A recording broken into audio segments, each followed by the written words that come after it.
Y bueno, pues esta mañana saludo con mucho gusto a nuestro colega periodista Ernesto Núñez, que ha presentado ya en nuestro portal desde ayer un texto, una revisión muy interesante de las conferencias de prensa de Andrés Manuel López Obrador.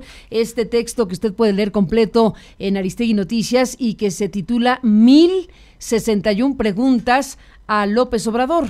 1061 preguntas a López Obrador es el título de esto que nos lleva a varias revisiones de las conferencias en la mañana que tiene el presidente en Palacio Nacional. Buenos días, Ernesto, bienvenido, un abrazo. Buenos días, Carmen, muchas gracias, buenos días a tu auditorio. Pues si sumamos las de hoy, ya son 56 conferencias, ya son más de 1075 preguntas, porque hoy le soltaron como unas 10 más o menos, y pues son más de 73 horas, Carmen, las que ha dedicado el presidente a estas conferencias mañaneras, lo cual es un fenómeno, no sé si coincidas conmigo, inédito y muy disruptivo, incluso para la dinámica de los propios medios, ¿no? Absolutamente, es un reinventarse en el que estamos todos envueltos. Vamos a ver cómo se dan las cosas, pero ciertamente es un fenómeno absolutamente inédito para México. Tiempos hemos vivido, Ernesto, como periodistas, en donde una conferencia de prensa de un presidente de la República era prácticamente impensable. Claro, era excepcional. Digo, yo recuerdo, a mí me tocó cubrir un buen rato a Vicente Fox, un buen rato a Felipe Calderón, y las únicas conferencias de prensa era cuando había giras internacionales o cuando venía algún visitante extranjero. Eran conferencias muy pactadas, donde solamente podía hacer 3 preguntas la prensa nacional y 3 preguntas la prensa extranjera, acotadas a los temas que se habían tratado con el visitante o en la gira. Y pues esto de hablar con el presidente prácticamente de tú a tú, de preguntarle, de repreguntarle, de volverle a cuestionar sobre algo dicho, en esta especie de diálogo directo que se da, pues es algo que es inédito y, digamos, tiene esa parte, vamos a llamarle positiva o luminosa, que es la comparecencia diaria y natural del jefe del Ejecutivo ante los medios para explicar prácticamente todos los temas y poder hablar con él en tiempo real de los temas críticos, ¿no? Los temas que incluso se están desarrollando en ese momento. Lo que veíamos antes, por ejemplo, era que los presidentes daban entrevistas muy negociadas, muy pactadas, sobre ciertos temas en condiciones muy favorables siempre para ellos. Y acá pues es un diálogo directo, ¿no? En donde se cuela de todo, un poco es lo que explico yo en el texto. Hay preguntas muy interesantes, hay a veces intervenciones que son más bien a veces hasta felicitaciones al presidente, cuestiones a veces hasta personales que se le plantean, pero bueno, es un diálogo directo y es un diálogo muy franco en donde él y sus funcionarios pues responden a todo lo que se les pregunta. Yo hice una revisión, son 1000 preguntas, Carmen, más de 1000 preguntas las que se le han hecho, entre preguntas, repreguntas, entre que alguien levanta la mano y le suelta 3 en una, en fin.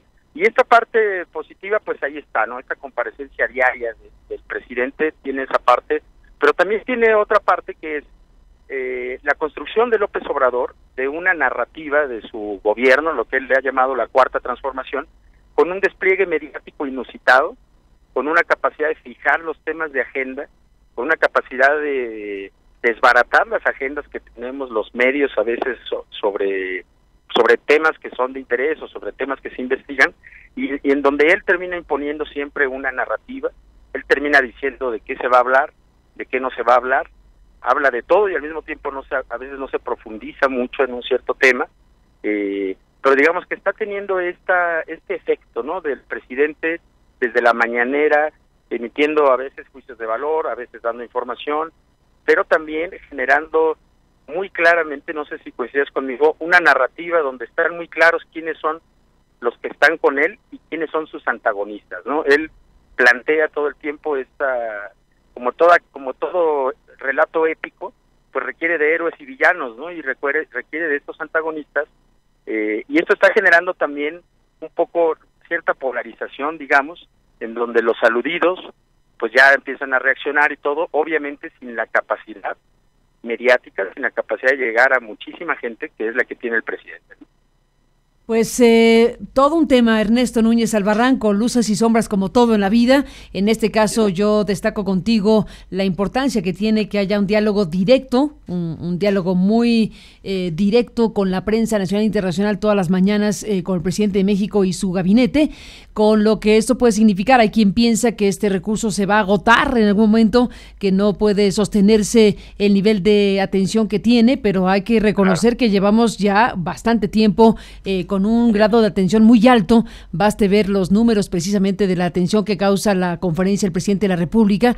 Baste ver también el marcaje de la agenda, ¿no? Es decir, estamos hablando de una presencia permanente donde los medios es muy difícil que no estemos siguiendo paso a paso, obviamente, cada cosa que se dice y convirtiéndolo en la materia prima de nuestros informativos.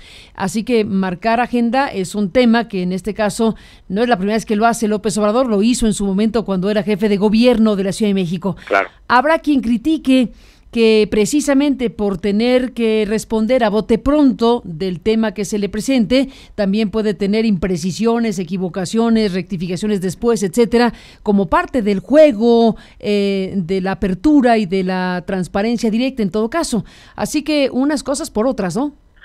Sí, y bueno, hay que recordar de dónde veníamos, ¿no? Estaba lo que le llamaban la pregunta parlamentaria. Ándale. Que era en estos informes, o sea, los presidentes dejaron de ir al Congreso desde el último informe de Vicente Fox, y después de eso se impuso esto de llevar el informe, y después responder las preguntas parlamentarias, que eran preguntas que le hacían los partidos en el Senado y en la Cámara, y que un grupo, una cuadrilla de funcionarios y asesores las respondían, y se tardaban 2-3 meses y en mandarlas. Yo, la verdad, preguntaría al público, ¿quién recuerda una respuesta relevante de un presidente a esos cuestionamientos parlamentarios? Yo creo que ninguno, ¿no?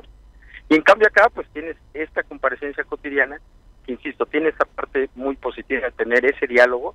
Es el presidente, obviamente no es lo mismo el jefe de gobierno, por eso ahora tiene este nivel de atención y esta capacidad de marcar agenda, y la verdad es que los diálogos en las redes sociales, los diálogos en la vida cotidiana, los diálogos en los medios, siempre están ya basados en lo que él está marcando como agenda en esta mañanera, ¿no? Pues sabremos de actualizar el título de tu colaboración de este fin de semana, porque ya son más las preguntas que se han formulado, de 1,061 preguntas a López Obrador, súmele las de esta mañana, y bueno, pues ahí va la aritmética y la sumatoria de este proceso, de este fenómeno que se está dando de comunicación gubernamental con la sociedad mexicana y la prensa mexicana e internacional. Pues Ernesto Núñez, seguimos contigo hablando, gracias como siempre por estar aquí, un abrazo y buenos días. Muchas gracias, Carmen. Nos escuchamos la próxima semana. Seguro que sí, nos escuchamos la próxima semana. Gracias, Ernesto Núñez Albarrán.